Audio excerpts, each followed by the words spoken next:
Yeah. So Leon was a Mormon. In fact, they were all Mormons that were in there. And they called the bishop and they said, Bishop said, if somebody comes to harm you, our religion gives you every right to fight back. Oh my God. So we were all lined up around the windows. It was a trailer. It was a big double wide trailer. It wasn't a real sturdy house. And they came up to me. Leon said, Bob, why don't you just take that bus and get out of here, that school property. I said, well, you guys saved me when I was dying, you know. I could have died if they hadn't taken me in, you know, because I couldn't have driven home. So he said, well, if you want to, I guess you can watch the back door there. So I said, yeah. He gave me 2 guns. He gave me a rifle and a pistol. Yeah. I never shot. No. I never shot a pistol. I shot a rifle sometimes, but I had no. These were strange to me. I'd never seen either one. He said, if they come up to your door and there's nobody else there, then you get ready to start shooting, but not till they get inside. So I was kind of scared. And then somebody said, you know what? The road that Johnny Johnson's going to be coming down, they're going to go by the house where they put all the kids first. All the kids and the women went to a different house. It wasn't in the argument, but if he thought about it, he would know that some of the kids would be kids of the people that were there. Yeah. So they said, Leon, you need to send somebody down there with a gun. They sent me. So I was about a quarter of a mile from Leon's, and I was watching the road. The deal was, if they leave the lights on, the women and children all went to bed in the back bedroom. I was in the living room by myself.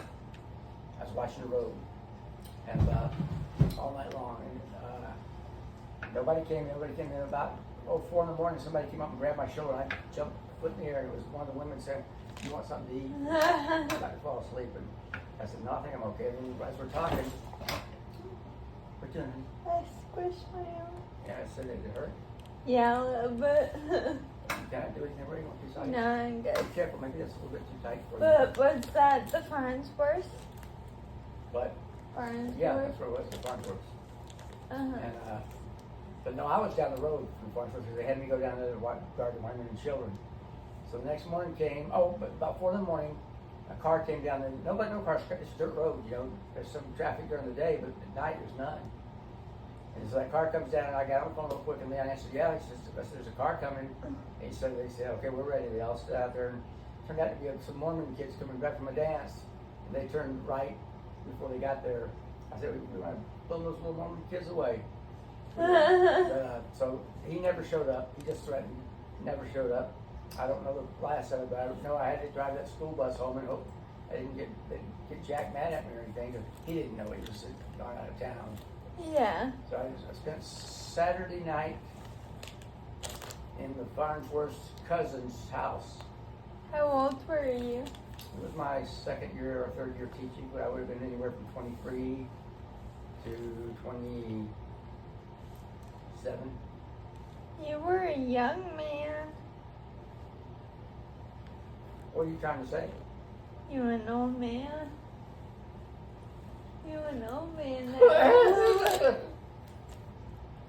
I love you. Well, I felt good because one of the servers came up to me and knew and says, "You're the handsomest man in here." Yeah, that was really nice. Yeah, I went and looked in the mirror and I thought, I still look old. There's a lot there that's older than me. She's just a very nice lady. She came over one day. I had walked in with Tony, and in fact, it was the next day, I think. And I had on sunglasses. And we sat down, and Tony said, "Bob, those are women's sunglasses." And she was up, pouring her water. And I said, "Really?" And I asked her, "Are those really women's?" And she goes, "Yeah, I'm sorry they are." So I gave them to her. And I said, "Here, keep them."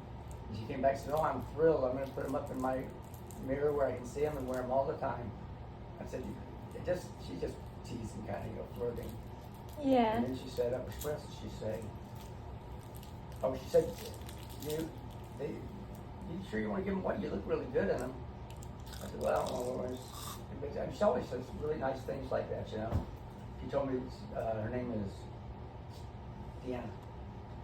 But anyway, so she saw some of my pictures that I had out here that I drew, and she asked me if I would give her one. Or I asked if she could see them, so I could let her see them. And you should be a cartoonist, Bob. You're so talented and all that. You know, but anyway, she's 16. Yeah. Her boyfriend's 16. I don't get me wrong. I have no intention. I'm just teasing with him, you know. Did that Jonna? Jonna? Jana. Did she come get the cards? The cards. Oh yeah, $500. Shit. Actually, $436. I died. They're really nice, and they're just working people. They want to take me out for lunch on Friday. Oh, that's really nice. Yeah. The card they want the most, I didn't let them have, but I think what I'm gonna do is, since they're taking me out to lunch and all, I'm gonna give them a good deal on it. Mm-hmm. So I know you guys want this card, and it's just hanging around. Yeah. And we can't find the price on it because we don't know the condition. What card is it? It's that one with Mickey Mantle and Millie Mays together, Oh. and it's the only time they've ever been together, as far as I know. I don't know of any cards. John said there were other cards with it, but he couldn't name one. Yeah, he just shoot his opinion out of his butt. He didn't really talk about it, you know. But anyway, Are baseball cards even popular anymore? only the small group of, it's an investment. It's not the cards. I like the cards fine, but I wouldn't be interested in them for a hobby or anything. There's not much you can do with them. People are getting these cards and they're grading them and they're selling them and they're trying to make money, just like you had money in the bank. Sometimes some cards went. In fact, I had one. I just put it away. I'll show it to you. His name David Robinson. The guy was Yeah. David Robinson. And when he got out of college, most people that are really good like him, they go right to the pros. Well, he had made a promise to go to the Navy. They paid his way through college. Well, the Navy would have probably, because he was such a big star, given him a free release because it would have been good publicity for him. He didn't want it. He said, I committed myself to play for the Navy for 4 years, and I'm going to play with them for 4 years. So that was really good. And then so he was just getting up to his 4-year period. He was going to be up for grabs. And I can go get his picture and I'll show you the card that everybody was worth so much. You want to see it? Yeah. You got to back up so I can get through it. In fact, it's funny. They were sitting right there and I put them away just right before you called. I just like to make it work. You do, I know that. I've noticed that. Oh man.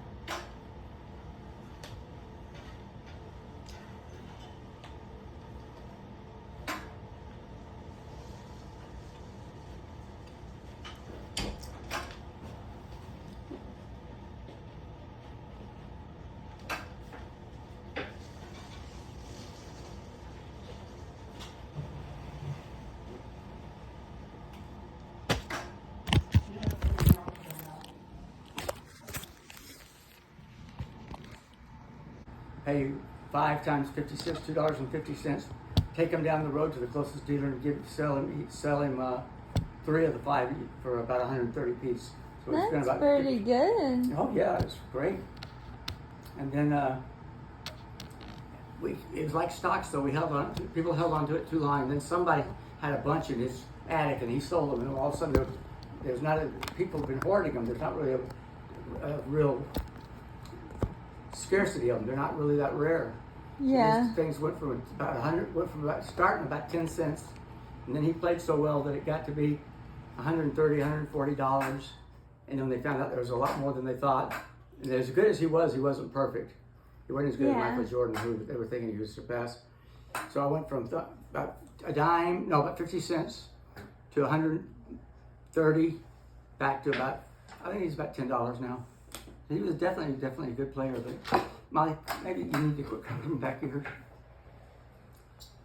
And my fault, because next time you come, give me a leeway and I'll get some. I should have moved this before you sat down. It's my fault. You used to have that out there. What's that? You used to have one of those tables out there. When I got out there, it's nicer though. Mm. I don't mind keeping one of these, but I'm same thing. If nobody wants this, I'm gonna take it back out to the Goodwill. Yeah. Jana, you've never met her, have you? Mm-hmm. She might be down there because let's see, today is Tuesday. She usually works till about, she might be down there for sure. We go down a little bit and check. I got her phone number too. I was gonna have her sweetheart, her boyfriend, to come over and the two of them help me do that closet. And I would pay him, I was thinking, offer him either $100 or that card. Yeah. I think they take the card. Yeah. She's a real nice girl. She's very grown up. She had kind of a tough family life. And she's very mature and very smart and very. It's funny because she comes in sometimes and eats breakfast with me. And all the old men go nuts. I mean, we got some really cute servers, but for some reason, Jonna has really, a couple of them said, "Hey, what's that good-looking brunette doing with you?" Ah, And I say, I'm her punishment. She has to stay Yeah. with me. And they laugh. that's funny. You think you're funny. I know I'm funny. I Your know looks aren't everything. Huh? Looks aren't everything. Thank you very much for making me feel stupid. I'm funny. You're a funny bunny. I'm funny. Yeah, I don't know where the missionaries are because they set up a date and a time and they didn't make it. There was one girl that was only there for 1 week. I met her the first time, and the next time she was gone. You should give him a call. I should. I really hadn't thought of it, but I would say,